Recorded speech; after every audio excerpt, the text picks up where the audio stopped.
નમસ્કાર, હું છું બળદેવસિંહ ચૌહાણ. આપ જોઈ રહ્યા છો તારણ ન્યૂઝ. આવો જોઈએ આજના સમાચાર. સતલાસના હડોલ ઘાટીમાં અકસ્માત સર્જાયો. ટીંબાથી હડોલ જવાના રસ્તા ઉપર સરસ્વતી ક્વોરી પાસે અકસ્માત સર્જાયો, જેમાં એક વ્યક્તિનું ઘટના સ્થળે મોત નીપજ્યું. સતલાસનાથી હડોલ તરફ જતા સરસ્વતી ક્વોરી જોડે ઇકો ગાડી અને હાઈવા વચ્ચે અકસ્માત સર્જાયો.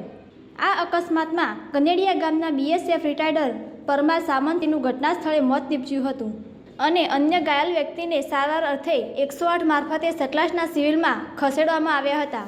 ત્યારબાદ વધુ સારવાર અર્થે વડનગર સિવિલમાં ખસેડવામાં આવ્યા. અકસ્માતમાં ઇકો સંપૂર્ણ લોસ થઈ ગઈ હતી. વધુ માહિતી માટે જોડાયેલા રહો તારણ ન્યૂઝ સતલાસના. અને આપની કોઈ પણ જાહેરાત અમારા ન્યૂઝના માધ્યમથી જાહેર કરવા માટે અમારો સંપર્ક કરો. બ્યુરો રિપોર્ટ તારણ ન્યૂઝ.